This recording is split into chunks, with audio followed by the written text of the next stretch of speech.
तो this is Ranjit Kumar Jha और आप देखना स्टार्ट कर चुके हैं योर ब्यूटीफुल सा चैनल PPTRKJ यानी फिजिक्स पॉइंट दरभंगा। तो गाइस जैसा कि अभी अपन लोग का इलेक्ट्रोस्टैटिक का सीरीज चल रहा है जहां पे अपन लोग लेक्चर नंबर 26 से इलेक्ट्रिक फ्लक्स के बारे में पढ़ रहे हैं। ये आपका लेक्चर नंबर 29 हो गया जहां पे आज अपन लोग देखेंगे electric flux link through a circular plate या डिस्क आप मान सकते हो।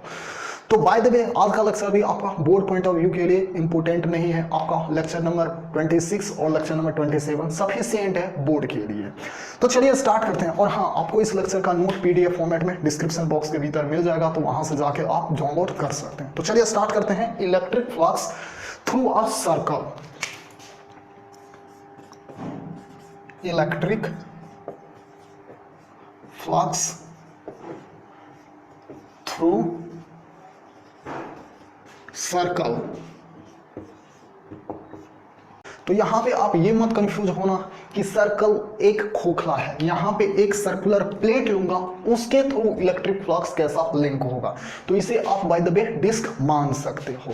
तो चलिए डिस्क के लिए तो अपन लोगों ने पहले भी प्रॉब्लम देखा था, आज कुछ दूसरी वे में अपन लोग समझने की कोशिश करेंगे। तो मान लो कि इस बार इलेक्ट्रिक फील्ड कुछ गिवन डायरेक्शन में है और उस डायरेक्शन के परपेंडिकुलर अलोंग एक सर्कुलर प्लेट या सर्कुलर जो भी डिस्क है उसे डाला गया है।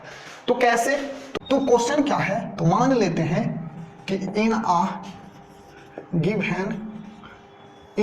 गिवन रीजन, एक कोई रीजन है जिसमें इलेक्ट्रिक फील्ड जो है in a given region electric field direction is perpendicular to the radius of circle radius of circle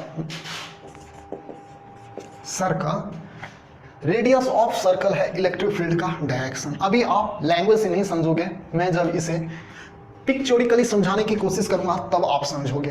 तो अभी मान लो कि एक इलेक्ट्रिक फील्ड का एक रीजन है जहां पर इलेक्ट्रिक फील्ड का डायरेक्शन कैसा है, परपेंडिकुलर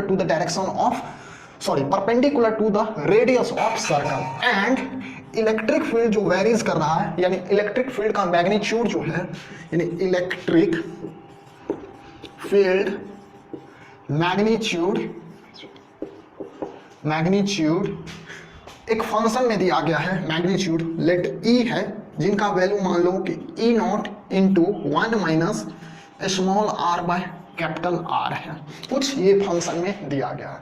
बाय द वे मैं समझाता हूं क्या है। इलेक्ट्रिक फील्ड वेरीज कर रहा है as the centre of radius, जैसे जैसे बढ़ रहा इलेक्ट्रिक फील्ड वेरीज कर रहा है। ये आर क्या है, तो दिस आर यानी where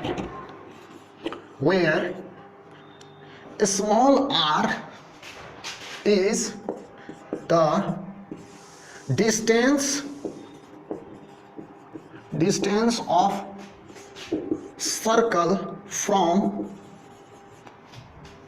center then find electric flux link through that circular plane माना है या circular disk माना है या circle माना है, then find electric flux link through circle। क्या है क्वेश्चन, तो कुछ पिक्चोरिकली समझने की कोशिश करते हैं। मान लेते हैं कि इलेक्ट्रिक फील्ड कुछ इस तरह दिया गया है किसी रीजन में, ठीक है। इलेक्ट्रिक फील्ड कुछ इस तरह दिया गया है एक रीजन में। तो क्वेश्चन क्या कह रहा है, यहां पे क्वेश्चन कह रहा है कि इलेक्ट्रिक फील्ड जो है वो परपेंडिकुलर है किनका, सर्कल का रेडियस का। तो मान लेते हैं कि ये एक सर्कल है जिसका रेडियस मान लो कि ये r है। देखो ये सर्कल है, थोड़ा सा इसे मैं कुछ स्लाइटली बेंड करके बनाना चाहूंगा। तो मान लीजिए कि ये एक सर्कल है जिसका सेंटर ये है और रेडियस कुछ ये है। अब देखो रेडियस का ये इलेक्ट्रिक फील्ड परपेंडिकुलर है ना, बिल्कुल है।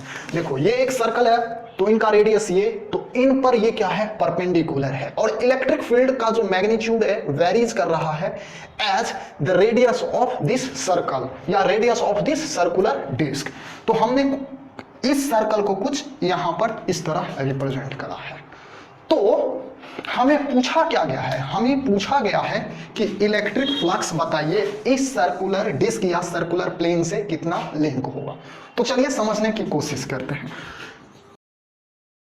तो हमने क्या करा है, तो जैसा कि हम देख रहे हैं कि जैसे जैसे रेडियस सर्कल का बढ़ रहा है इलेक्ट्रिक फील्ड वेरीज कर रहा है। इलेक्ट्रिक फील्ड कुछ देखो इस फंक्शन से वेरीज कर रहा है। तो हम मान लेते हैं कि यहां से यानी इसके सेंटर से x डिस्टेंस पर हमने मान लिया कि इनके सेंटर से x रेडियस का एक सर्कुलर रिंग कंसीडर करा। x रेडियस का हमने एक सर्कुलर रिंग कंसीडर करा and width of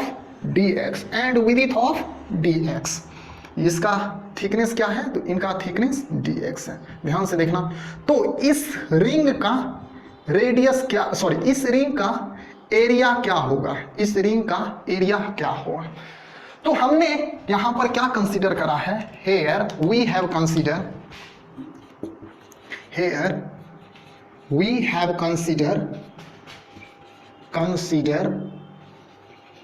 an elemental ring of radius x radius का इस सेंटर से हमने एक रिंग कंसीडर करा है ऑफ विड्थ या थिकनेस dx। तो मान लो कि ये क्या है, एक सर्कुलर डिस्क है या प्लेन है, जो भी मानना है। और इस रीजन में इलेक्ट्रिक फील्ड कुछ इस तरह है कि इलेक्ट्रिक फील्ड का मैग्नीट्यूड वेरीज कर रहा है as the radius of this circle disc या प्लेन। तो हमने क्या करा है, हमने x रेडियस का एक छोटा सा एलिमेंटल रिंग कंसीडर करा ऑफ विड्थ dx। अब ये dx इतना छोटा है या इतना थिन है या इतना विड्थ कम है कि हम मान के चलते हैं कि जो इलेक्ट्रिक फील्ड यहाँ पे जो वेरीज करा एज द रेडियस, सो यहाँ पर इलेक्ट्रिक फील्ड वेरीज नेग्लिजिबल है। सो यहाँ पे क्या मानते हैं, dx is so small here, dx is so small that we consider electric field जो वेरीज कर रहा है वो 0। so small that electric field vary जो कर रहा है 0। कहने का मतलब electric field does not varies नहीं करा, यानी बदल नहीं रहा। So I am asking what is the area of this elemental ring. So area of elemental ring equal to क्या होगा। तो हमने मान लिया एलिमेंटल जो रिंग है इनका एरिया dA हमने मान लिया, इनका एरिया क्या होगा। तो एरिया इक्वल टू क्या होता है, लेंथ इनटू विड्थ होता है। तो जिस तरह पिछले लेक्चर में हमने करा था कि इस टाइप के सर्कल को ओपन कर दिया तो लेंथ क्या हो जाता है, इनका circumference equal to length and width equal to जो dx दिया गया है वो। तो इनका लेंथ क्या हो जाएगा 2πx और विड्थ क्या है dx। तो एरिया क्या हो जाएगा 2πx dx। तो एरिया क्या हो गया 2πx dx। ये इनका एरिया हो गया किसका, इस एलिमेंटल रिंग का। अब मैं पूछना चाहूंगा कि एरिया वेक्टर क्या होगा। तो एरिया वेक्टर क्या होता है, एरिया का परपेंडिकुलर होता है। तो ये एरिया है, ये एक एरिया है, इनका एरिया वेक्टर क्या होगा, तो इनका परपेंडिकुलर होगा। तो इनका ये परपेंडिकुलर यानी ये dA वेक्टर हुआ। dA वेक्टर हुआ क्या, बिल्कुल हुआ। अब जरा आप फिगर से समझने की कोशिश कीजिए कि एरिया वेक्टर का डायरेक्शन जिधर है यानी जिस डायरेक्शन में है उसी डायरेक्शन में इलेक्ट्रिक फील्ड का भी डायरेक्शन है क्या, बिल्कुल। तो यहाँ पे हम क्या देख रहे हैं, यहाँ पे हम ये देख रहे हैं कि area vector and electric field vector are same direction. Here we see area vector and electric field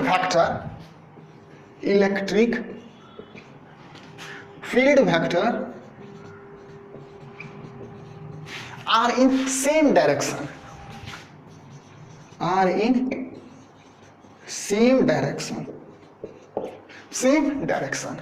तो अब मैं ये पूछना चाहूंगा कि जब एरिया वेक्टर और इलेक्ट्रिक फील्ड वेक्टर का सेम डायरेक्शन हो, तो ये अपने लोग अभी माइंड में रखिए। अब यहां पे मैं ये पूछना चाहूंगा कि ये जो सर्कुलर रिंग आपने जो एलिमेंटल रिंग कंसीडर करा है, एक्चुअली में इस सर्कुलर रिंग से फ्लक्स कितना लिंक होगा? तो फ्लक्स इक्वल टू होता क्या है? तो फ्लक्स इक्वल टू होता है area vector dot electric field vector. तो इससे जो एलिमेंटल रिंग हमने कंसीडर करा है, मान लेते हैं कि इसमें जो फ्लक्स लिंक होगा वो डी फाई लिंक होगा। तो डी फाई इक्वल टू क्या होगा? D phi equal to area vector या electric field vector into area vector. ये तो कुछ वेक्टर फॉर्मेट में हुआ, बट अपने को तो कैलकुलेट करना है, तो कुछ ऐसे हो सकता है क्या? E D A cos theta, और कॉस थीटा क्या है? तो जब एरिया वेक्टर और इलेक्ट्रिक फील्ड वेक्टर जब सेम डायरेक्शन में हो, तो उनके एंगल बीच का क्या हो गया? तो उनके बीच का एंगल 0 डिग्री हो गया। जब 0 डिग्री हो गया तो कॉस 0 डिग्री इक्वल टू क्या होता है? तो कॉस 0 डिग्री इक्वल टू 1 होता है। तो चलिए इसे आप आगे प्रोसीड कीजिए। तो डी फाई इक्वल टू क्या होगा? तो डी फाई का वैल्यू क्या है? ई है, डी ए है और 1 है।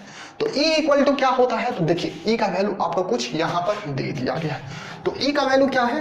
तो E नोट है, हाँ, 1 minus small r by capital R, where R is the क्या था? तो where R is the distance from circle. तो यहां से हमने क्या लिया है? यहां से हम x डिस्टेंस का एक सर्कल लिया है। तो यहां r के बदले में अपन लोग को क्या पुट करना है? x पुट करना है। तो x अपॉन r, समझ में आया? हाँ, ये हो गया। इलेक्ट्रिक फील्ड डाल दिया इनटू dA। तो dA इक्वल टू कहीं पे निकाला था क्या? बिल्कुल 2 पाई x dx। क्या निकाला था? 2 पाई x dx निकाला था। ये तो हो गया dA का, और cos 0 डिग्री का वैल्यू क्या है? 1 है। चलिए 1 पुट कर दीजिए। तो डी फाई इक्वल टू क्या होगा? तो डी फाई इक्वल टू, इसको अपन लोग आगे प्रोसीड करेंगे, अपने पास तो जगह नहीं है, तो मैं चाहता हूं कि इसका आप स्नैपशॉट ले लीजिए। हो गया, आई होप आप स्नैपशॉट ले लिए होंगे या पॉज करके लिख लिए होंगे। चलिए मैं इसे मिटा देता हूं। मिटा दूं क्या? चलिए,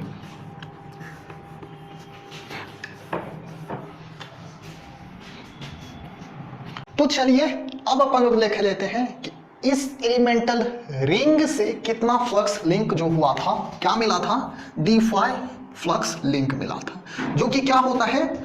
जो कि E naught into 1 minus x upon r into 2 pi x d x. यही मिला था क्या? बिल्कुल यही मिला था। बट एक्चुअली में अपने से पूछा क्या गया है? अपने से इस कंप्लीट सर्कुलर प्लेन है या डिस्क है, इससे अपने को इलेक्ट्रिक फ्लक्स पूछा गया है। But we need what? But we need net flux link through this circle. Flux link through circle. तो क्या होगा? इसी तरह छोटे छोटे रिंग कंसीडर करते चलेंगे और उस सभी एलिमेंटल रिंग के चलते अपन लोग फ्लक्स कैलकुलेट करते चलेंगे और सबको इंटीग्रेट कर देंगे। कहने का मतलब फाई नेट इक्वल टू क्या होगा? तो phi net equal to integration over this d phi. कहां से कहां तक इंटीग्रेट करेंगे? तो 0 से लेकर कैपिटल R तक। क्या है? 0 से लेकर कैपिटल R तक, where R is the radius of this circular plane या डिस्क। तो 0 से लेकर कहां तक? कैपिटल R तक। चलिए आगे प्रोसीड करते हैं। डी फाई का क्या वैल्यू है? तो डी फाई का कुछ ये वैल्यू है। तो चलिए पुट करते हैं 0 से लेकर कैपिटल R तक E naught 1 minus x upon R into 2 pi x d x. तो चलिए अब इसे इंटीग्रेट करते हैं। तो मैं चाहता हूं कि इसका इंटीग्रेट कैसे करूं, तो कुछ सिंपल वे में कर लेते हैं। पहले इसको इससे मल्टीप्लाई कर देंगे, फिर इसको इससे मल्टीप्लाई करके इससे मल्टीप्लाई करें। तो ध्यान से देखिए, इसको मैं कुछ ऐसे लिख सकता हूं क्या? Phi net equal to integration over 0 से R तक E naught 2 pi x dx minus 2 pi E naught x square by r dx। ऐसे लिख सकता हूं क्या? बिल्कुल लिख सकता हूं, कहीं पे कोई प्रॉब्लम नहीं है, ऐसे मैं लिख सकता हूं, कुछ ऐसे हैं।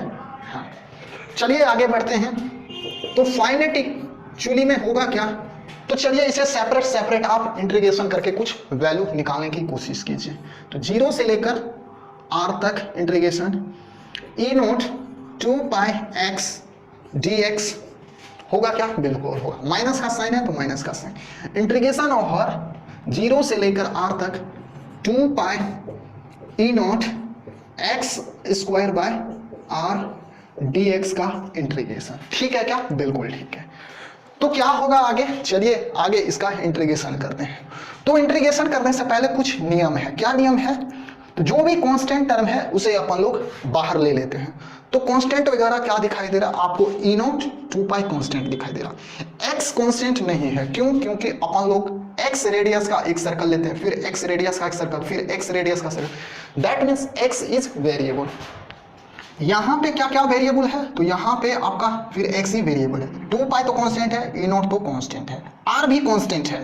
तो चलिए आगे अपन लोग प्रोसीड करते हैं। तो फाइनाइट एक्चुअली में होगा क्या? तो फाइनाइट इक्वल टू जो भी कांस्टेंट बाहर है ले लीजिए। तो ई नॉट 2 पाई बस इतना ही है। इंटीग्रेशन ओवर x dx 0 से लेकर r तक, माइनस का साइन है तो माइनस। कांस्टेंट टर्म क्या क्या है बाहर लीजिए। तो ई नॉट कांस्टेंट है, 2 पाई कांस्टेंट है, बाय r कांस्टेंट है। बिल्कुल क्या बचा? x square dx, x square dx। ठीक है, लिमिट भी है 0 से लेकर r तक। तो 0 से लेकर r तक लिमिट पुट कीजिए। पुट हमने कर दिया। अब तो मुझे लग रहा है कि सिंपल सा है। चलिए हाँ, मुझे भी लग रहा है। तो ध्यान से देखिए फाइनाइट का वैल्यू एक्चुअली में आया क्या? तो इसका वैल्यू क्या होता है? तो x ds का इंटीग्रेशन होता है आपका x स्क्वायर बाई 2, और x का वैल्यू आपको एक बार अपर लिमिट पुट करना है, एक बार लोअर लिमिट पुट करना है। तो चलिए देख लेते हैं। E naught 2 pi x square by 2 का वैल्यू आपको पुट करना है 0 से लेकर r तक, फिर ये पुट कीजिए। तो E naught 2 pi by r limit put करना है, सॉरी x स्क्वायर dx का वैल्यू क्या होता है? तो x क्यूब बाय 3 होता है। इनका लिमिट कहां से कहां? 0 से लेकर कैपिटल R तक। फिर जब इनको कैलकुलेट करते हैं तो क्या मिलता है देखने को। कहां पे करूं? देखो ई नॉट 2 पाई इसमें भी है, ई नॉट 2 पाई इसमें भी है। तो चलिए कुछ कॉमन है तो कॉमन ले लेते हैं। तो जब कॉमन ले लेते हैं तो क्या देखने को मिलता है? ध्यान से देखिएगा। ई नॉट 2 पाई हमने कॉमन ले लिया, ई नॉट 2 पाई कॉमन ले लिया, तो क्या बचा अपने को? ध्यान से देखिए, अपने को बचा एक्स स्क्वायर बाय 2 बचा। इसमें क्या बचा? X cube by 3r minus x cube by 3r, इतना ही बचा क्या? बिल्कुल। इसका लिमिट कहां से कहां तक है? इनका लिमिट आपको 0 से लेकर कैपिटल R तक है, इतना ही है क्या? बिल्कुल। इसके बाद कहां पे समझाऊं? मेरे पास तो जगह नहीं है। कुछ कॉपी करना है तो कॉपी कर सकते हैं, स्नैपशॉट ले लीजिए या पॉज का बटन दबा कर आप इसका नोट डाउन कर लीजिए। आगे बढ़ूं क्या? चलिए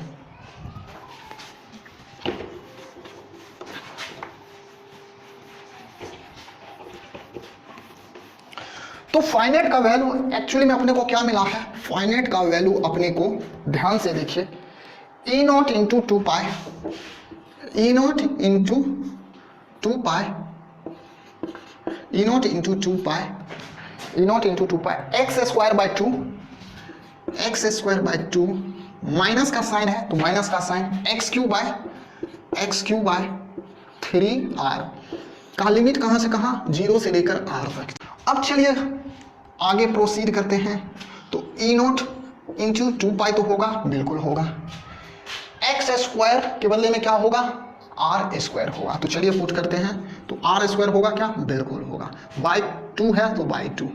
एक्स स्क्वायर के नीचे में क्या डालना है? सॉरी, और एक्स स्क्वायर के बदले में अपन को क्या डालना है? Lower limit. लोअर लिमिट में क्या है? 0। तो 0 का स्क्वायर यानी 0। 0 बाय 2 इक्वल टू क्या हो जाएगा? इन्फिनिटी। तो तो ये और 1 बाई इन्फिनिटी इक्वल टू 0, तो ये टर्म 0 हो गया, लोअर लिमिट यानी 0 हो गया। माइनस का साइन है तो माइनस का, फिर इसका अपर लिमिट पुट कीजिए तो क्या हो जाएगा, आर क्यू होगा क्या, बिल्कुल होगा, आर क्यू होगा बिल्कुल।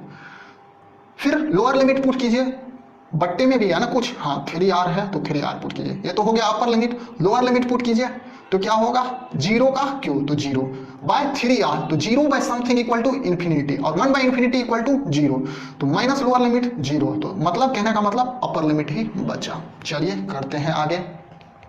कुछ कटिंग खुटिंग होने वाला है क्या, बिल्कुल कटिंग खुटिंग होएगा। कैसे, तो देखो यहाँ पे आर क्यू है, यहाँ पे आर है, तो कैंसिल होकर क्या बचेगा, आर स्क्वायर बचेगा, बिल्कुल।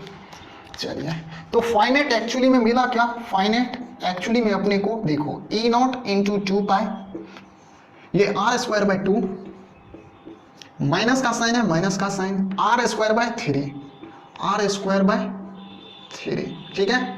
इनको जब सिंप्लीफाई करते हैं तो क्या होता है, एलसीएम अपना 3 और 2 का एलसीएम क्या हो जाता है, 6 हो जाता है। तो चलिए अपन लोग आगे प्रोसीड करते हैं। Phi net equal to e naught 2 pi, LCM 6, तो ये क्या हो जाएगा, 3r square minus 2r square, होगा क्या, बिल्कुल होगा। 3r square minus 2r square equal to r square, तो r स्क्वायर बाय 6, तो कहने का मतलब क्या बचा, phi net e naught into 2 pi into ऊपर में क्या बचा, r स्क्वायर बचा, नीचे में क्या बचा, 6 बचा। कुछ कटिंग खुटिंग होएगा क्या, बिल्कुल होएगा। क्या कटिंग खुटिंग होएगा, तो यहाँ पे 2 है, यहाँ पे 6 है, तो क्या होगा, कैंसिल होकर 3 मिलेगा। तो फाइनेट का फाइनल फार्मूला क्या बचा, तो फाइनेट का फाइनल फार्मूला अपने को बचा ई नॉट इंटू पाई भी है, इंटू पाई, हाँ आर स्क्वायर बाय 3, तो ये अपने को फाइनेट का फाइनल फार्मूला मिला। यानी फाइनेट इक्वल टू अपने को क्या मिला, यहां पे समझा दूं, बिल्कुल। तो फाइनेट इक्वल टू अपने को मिला E naught pi R square by 3, तो this is the flux link through this circular plane या circular disc when E is the function of E naught into 1 minus R upon R, where क्या था, तो इस circular ring का या disc का क्या था, रेडियस इस इलेक्ट्रिक फील्ड का परपेंडिकुलर था। तो this was the final electric flux link through this circular disc. तो आई होप आपको ये प्रॉब्लम समझ में आया होगा। तो समझ में आया है तो इसे आप कॉपी कर लीजिए, या पॉज का बटन दबाकर स्नैपशॉट ले लीजिए या कॉपी कर लीजिए। तो चलिए आज का लेक्चर यहीं पे एंड करते हैं। अगर आपको लेक्चर अच्छा लगा तो लेक्चर को लाइक कर देना, लेक्चर अच्छा नहीं लगा डिसलाइक भी मारना और रीजन बताना है, ताकि हम उस प्रॉब्लम को सोल्व करने की कोशिश करेंगे। और हाँ, सबसे इंपॉर्टेंट, पढ़ाई करते रहना। All the very best.